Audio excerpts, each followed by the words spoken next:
দেখছেন পদ্মা নিউজ 24.com-এর সন্ধ্যা 6:30টার বিশেষ bulletin flash news. আঞ্চলিক সংবাদ নিয়ে সাথে আছি আমি নাদিয়া জামান। facebook.com/poddanews24 পেজ ফলো করে আমাদের সাথেই থাকুন। জলবায়ু পরিবর্তনের অন্যতম ক্ষতিগ্রস্ত এলাকা হচ্ছে চাঁপাইনবাবগঞ্জের চর আলাতুলি। খরা, নদী ভাঙ্গন, বন্যা ও জলবদ্ধতায় এখানকার মানুষের জীবনকে বিপর্যস্ত করে তুলেছে। নদী ভাঙ্গনের কবলে পড়ে এখানে মানুষ আর পশু বসবাস করে একই ঘরে।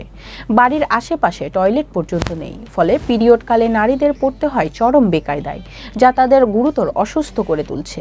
বিস্তারিত দেখুন প্রতিবেদনে। নদীর একুল ভাঙেই অকুল গড়ে, এই তো নদীর খেলা। পদ্মার ভাঙনের এই খেলায় যেন বারবারই হেরে যাচ্ছে চর আলাতুলির কোদালকাঠি গ্রাম। ভাঙছে ঘরবাড়ি, বাড়ছে স্বাস্থ্য ঝুঁকি। ঘরবাড়ি নদীতে ভেসে যাওয়ায় নারী, পুরুষ ও গৃহপালিত পশুসহ থাকতে হচ্ছে একই ঘরে। এতে দেখা দিচ্ছে পিরিয়ডকালে নিরাপত্তার অভাব। এমনি খালি বাথান তোলা আছে, বাথান তোলা ও এক আমরা থেকে ছেলে মেয়ে ওই বাথানের মধ্যে পানিতে ভিজি, আর আমার পুরুষ ভিজে খাটার এই দিকখানে ছাগল ছাগলে আমরা এখানে এক খাটের উপর বাথানে। নেই পর্যাপ্ত ও মানসম্মত স্যানিটেশন ব্যবস্থা। পুরো গ্রামেই টয়লেটের সংখ্যা প্রয়োজন অনুসারে নেই বললেই চলে।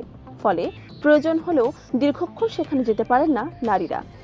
পিরিয়ডের সময় যা আরো কষ্টকর হয়ে পড়ে। এতে বাড়ছে তাদের স্বাস্থ্য ঝুঁকি। যে আমাদের মাছ হচ্ছে তার জন্য আমরা উদাম হয়ে থাকছি, মানুষজন যাচ্ছি, যার পরে আমরা একটু খাঁচা খাঁচা করতে পারছি না, অসুবিধা হচ্ছে। ঘর দুয়ার নাই, আমরা বাথরুমে ঢুকা করতাম তো ওইটা পাচ্ছি না, ফাঁকা জায়গাতে করতে হচ্ছে। সব পায়খানা কল নাই, একটু গোসল করতে পাওয়া যায় না, কিছু করতে পাওয়া যায় না, খুবই তো সমস্যা হয়েছে। মানে ভয় কোনো দিক থেকে মানুষ চলে আসে কি দেখাই দিলে উদাম পাদাম, এরকম ভয় তো সব দিক থেকে মানুষ চলে আসছে, কোনো দিকে ঘেরা ঘোরার কিছুই তো নাই। শিক্ষকরা বলছেন, বিদ্যালয় থেকে নারী শিক্ষার্থীদের পিরিয়ডকালীন শারীরিক যত্নের বিষয়ে শিক্ষা দেওয়া হয়। সচেতন করি, ছাত্রীদের সচেতন করি। আমাদের বিশেষ করে ম্যাডাম যে আছে উনি মানে এগুলোর ব্যাপারে ছাত্রীদের সাথে খোলামেলা সব কিছু বলে থাকেন।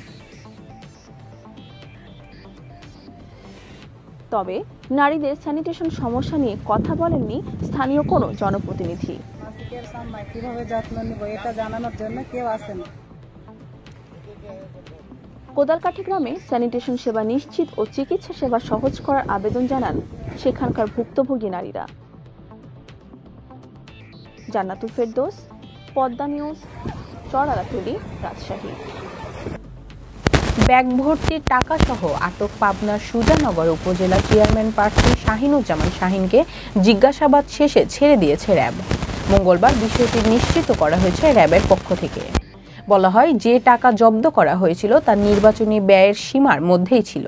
তবে জব্দকৃত টাকা সরকারি কোষাগারে জমা দিয়ে শাহিন সহ সবাইকে ছেড়ে দেওয়া হয়েছে। তবে তদন্ত করে পরবর্তীতে আইনি ব্যবস্থা নেওয়া হবে। প্রার্থী শাহিনুজ্জামান শাহিন বলেন, কোনো অসৎ উদ্দেশ্য না, নির্বাচনী সকল ব্যয় পরিশোধের জন্য টাকাগুলো আনা হয়েছিল। তিনি ষড়যন্ত্রের শিকার বলেও দাবি করেন। সোমবার শাহিনের গাড়ি থেকে ব্যাগ ভর্তি 22,82,000 টাকা জব্দের কথা জানায় র্যাব। এ সময় 10 কর্মী সমর্থক সহ তাকে আটক করা হয়। জয়পুরহাট সদরে ভ্যান চালক আবু সালাম হত্যা মামলায় হারুনুর রশিদ, মোস্তাক ও হাফিজারকে মৃত্যুদণ্ডের আদেশ দিয়েছেন আদালত। এদের মধ্যে হারুন পলাতক রয়েছে। একই সঙ্গে 3 জনকে 50,000 টাকা করে জরিমানা করা হয়। মঙ্গলবার দুপুরে অতিরিক্ত দায়রা জজ আদালতের বিচারক নুরুল ইসলাম এ রায় দেন। আদালতের সরকারি কৌঁসুলি নিপেন্দ্রনাথ মণ্ডল বলেন, দুর্গাদহ এলাকায় ভ্যান চালক আবু সালামকে আসামি শ্বাসরোধে হত্যা করে কালাই পৌরসভার আওড়া এলাকার একটি পুরাতন কবরে লাশ লুকিয়ে রেখে ভ্যান ছিনতাই করে নিয়ে যায়। 2005 সালে 13 জানুয়ারি স্থানীয়রা ওই কবরে জীবজন্তু খাওয়া অবস্থায় লাশের পা দেখতে পেয়ে পুলিশকে খবর দেন। পদ্মা সেতুর মাওয়া টোল প্লাজায় বজ্রপাতে কারিগরি ত্রুটি দেখা দেওয়ায় টোল আদায় বিঘ্নিত হয়েছে। মঙ্গলবার সকালে টোল স্কুলে বিদ্যুৎ না থাকায় সেতুর মাওয়া প্রান্তে টোল প্লাজায় অভিমুখে এক্সপ্রেসওয়েতে প্রায় 3 কিলোমিটার যানজট সৃষ্টি হয়। বিষয়টি নিশ্চিত করে পদ্মা সেতু সাইট অফিসের অতিরিক্ত পরিচালক আমিরুল হায়দার চৌধুরী বলেন, ভোররাতে বজ্রপাত হয়, এতে টোল স্কুলে মাদারবোর্ডের সমস্যা হয়, তবে সকালে সেটি ঠিক করা হয়। ট্রাফিক পুলিশের ইনচার্জ জিয়াউল হায়দার বলেন, সকালের দিকে গাড়ি জমতে থাকে টোল প্লাজার সামনে। কারিগরি ত্রুটি ঠিক করার পর এখন সড়কের চিত্র স্বাভাবিক। রাজশাহী মহানগরীতে ট্রেনে কাটা পড়ে যুবক ভুট্টুর মৃত্যু হয়েছে। মঙ্গলবার সকালে ডিঙ্গাডোবা এলাকায় মোজাম্মেলের মোড়ে দুর্ঘটনাটি ঘটে। রেলওয়ে পুলিশের এসআই মেহেদি হাসান বলেন, আলীগঞ্জ জামালের মোড় এলাকার যুবকটি নেশাগ্রস্ত অবস্থায় ছিলেন। ওই এলাকায় ট্রেন আসতে দেখে কোনো কিছু বুঝে উঠতে না পেরে রেল লাইনের ওপর শুয়ে পড়ে। চাঁপাইনবাবগঞ্জ থেকে ঢাকাগামী ঢাকা মেইল ট্রেন কাটা পড়ে ঘটনাস্থলেই তার মৃত্যু হয়। এ ব্যাপারে থানার অপমৃত্যুর মামলা হয়েছে। ময়নাতদন্ত শেষে লাশ স্বজনের কাছে হস্তান্তর করা হয়। ঝিনাইদহের কালীগঞ্জ উপজেলা স্বাস্থ্য কমপ্লেক্স নবজাতক চুরি করতে এসে জনতার হাতে ধরা পড়ে বৃদ্ধ রহিমা খাতুন ও কিশোরী লাবণী খাতুন। পরে তাদের পুলিশ সোপর্দ করা হয়। মঙ্গলবার সকালে এ ঘটনা ঘটে।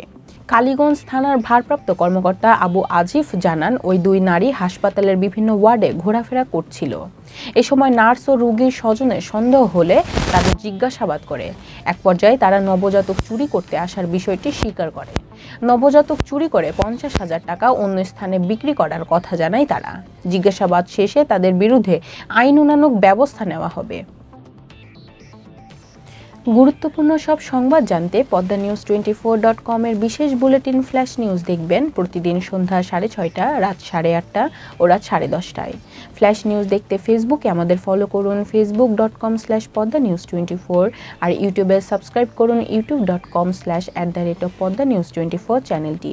নিয়মিত দেশ বিদেশের আপডেট সব সংবাদ জানতে ভিজিট করুন মাল্টিমিডিয়া নিউজ পোর্টাল poddanews24.com। পরবর্তী ফ্ল্যাশ নিউজ দেখার আমন্ত্রণ জানিয়ে বিদায় নিচ্ছি আমি নাদিয়া জামান। ভালো থাকুন, সুস্থ থাকুন।